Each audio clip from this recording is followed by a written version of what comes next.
Cyber সিকিউরিটির জগতে দুটো শব্দ প্রায় শোনা যায়, ইনসিডেন্ট রেসপন্স আর ডিজাস্টার রিকভারি। আচ্ছা, দুটো শুনতে তো প্রায় একই রকম লাগে, তাই না? কিন্তু এদের মধ্যে আসলে আকাশ পাতাল তফাত। চলুন আজ এই ব্যাপারটা একটু সহজ করে বোঝা যাক। একটু ভাবুন তো, হঠাৎ করে কোনো প্রতিষ্ঠানের সব সিস্টেম ডাউন, সব ডেটা হাওয়া, তখন কি করার থাকে? কি হবে প্ল্যান? ঠিক এই ভয়ঙ্কর পরিস্থিতিটা নিয়েই আমাদের আজকের আলোচনা। তো যখন এই ধরনের ডিজিটাল ক্রাইসিস বা সংকট আসে, তখন আসলে দুটো আলাদা কিন্তু একটার সাথে আরেকটা জড়িত এমন প্ল্যান থাকাটা খুব জরুরি। ব্যাপারটাকে খুব সহজে একটা উদাহরণ দিয়ে বোঝা যায়। ধরুন কোথাও আগুন লেগেছে। ইনসিডেন্ট হ্যান্ডলিং হচ্ছে সেই ফায়ার ডিপার্টমেন্টের মতো, যারা সাইরেন বাজিয়ে ছুটে এসে সঙ্গে সঙ্গে আগুন নেভানোর কাজ শুরু করে দেয়।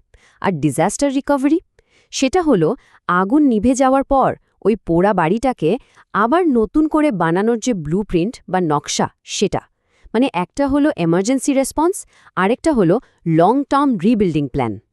আচ্ছা, তাহলে ফায়ার ডিপার্টমেন্টের কাজটা দিয়ে শুরু করা যাক। মানে ইনসিডেন্ট হ্যান্ডলিং ব্যাপারটা ঠিক কিভাবে কাজ করে, চলেন এর পুরো লাইফ সাইকেল বা জীবনচক্রটা একবার দেখে নিই। এই যে দেখুন, এই ইনসিডেন্ট হ্যান্ডলিং প্রসেসটা কিন্তু একটা সাইকেল বা চক্রের মতো, মানে এটা চলতেই থাকে। এখানে মোট 6টা ধাপ আছে। একদম শুরু মানে প্রস্তুতি থেকে শুরু করে সংকট মিটে যাওয়ার পর সেটা থেকে কি শেখা হলো সেই পর্যন্ত।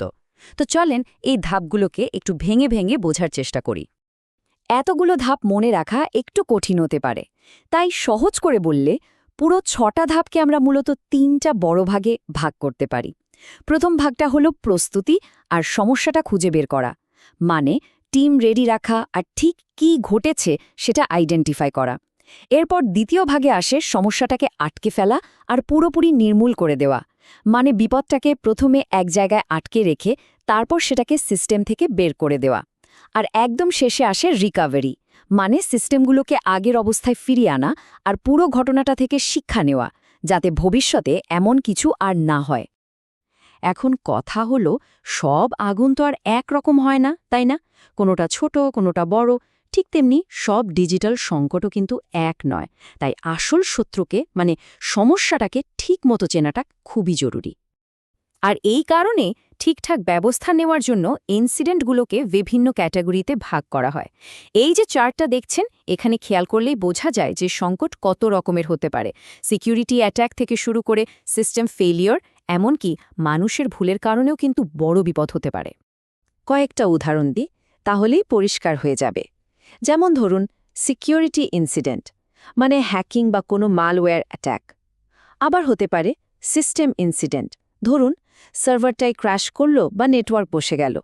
আবার মানুষের ভুলেও কিন্তু অনেক কিছু হয়, যেমন কেউ হয়তো না বুঝে একটা ফিশিং ইমেইলের লিঙ্কে ক্লিক করে ফেলল।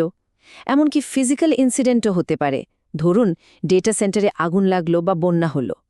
মোট কথা হলো, সমস্যা যেমন, সমাধানও ঠিক তেমন হতে হবে। তো ফায়ার ডিপার্টমেন্টও তাদের কাজ করল, আগুন নিভিয়ে দিল। কিন্তু এরপরের কাজটাই হলো ডিজাস্টার রিকভারি, মানে দুর্যোগ পরবর্তী পুনরুদ্ধারের যে প্ল্যান। এবার চলুন সেটা নিয়ে কথা বলা যাক। খুব দারুণ একটা কথা আছে, বিপর্যয় আসবে কি না সেটা প্রশ্ন না, প্রশ্ন হলো কখন আসবে। তো যখন আসবে তখন দুটো জিনিস ভাবার আছে। এক, কতটা ক্ষতি মেনে নেওয়া সম্ভব, আর দুই, কত তাড়াতাড়ি আবার সব আগের মতো চালু করা যাবে। এই দুটো প্রশ্নের উত্তরের উপরেই কিন্তু পুরো ডিজাস্টার রিকভারি প্ল্যানটা দাঁড়িয়ে থাকে। এর মধ্যে প্রথমটা হলো আরপিও, মানে রিকভারি পয়েন্ট অবজেক্টিভ। সোজা কথায় একটা বিজনেস সর্বোচ্চ কতটা ডেটা হারানোর ধাক্কা সামলাতে পারবে। এটা সাধারণত সময় দিয়ে মাপা হয়, যেমন শেষ 1 ঘন্টার ডেটা নাকি পুরো একদিনের ডেটা হারালেও চলবে। আর দ্বিতীয়টা হলো আরটিও, মানে রিকভারি টাইম অবজেক্টিভ। এর মানে হলো একটা বিজনেস সর্বোচ্চ কতক্ষণ ডাউন বা বন্ধ থাকতে পারবে, মানে কত সময়ের মধ্যে সিস্টেমগুলোকে আবার চালু করতেই হবে, না হলেই নয়। আবারও যদি সেই আগুনের উদাহরণে ফিরে যাই, তাহলে আরপিও হলো প্রশ্ন, আগুনে কতটা ডেটা পুড়ে ছাই হয়ে গেলেও সমস্যা নেই। আর আরটিও হলো প্রশ্ন, ব্যবসাটা বা দোকানটা কতক্ষণ বন্ধ রাখা যাবে।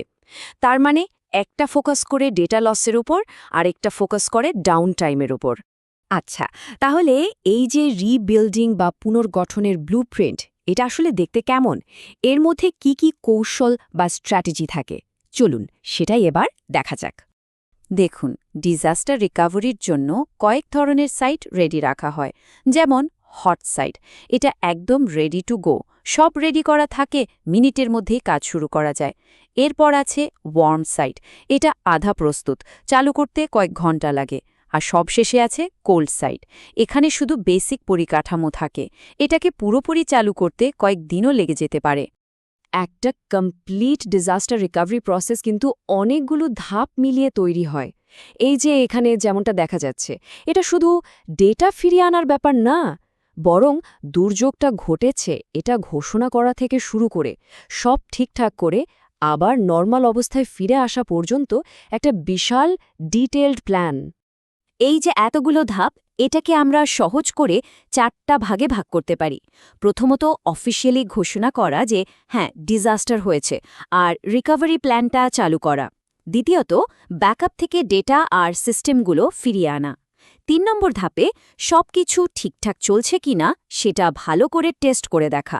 আর সবশেষে পুরো ঘটনা থেকে শিক্ষা নেওয়া, যাতে পরের বার প্ল্যানটা আরও ভালো হয়। তাহলে এত সব আলোচনার পর মূল কথাটা কি দাঁড়ালো? চলুন একবারে দেখে নিই।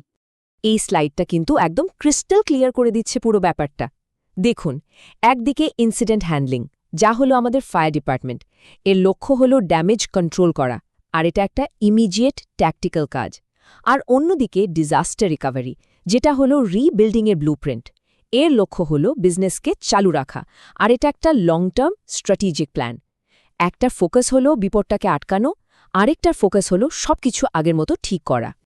তার মানে এরা কিন্তু একে অপরের প্রতিযোগী না, বরং যে কোনো সংকট সামলানোর জন্য এরা দুজন দুজনার পার্টনার।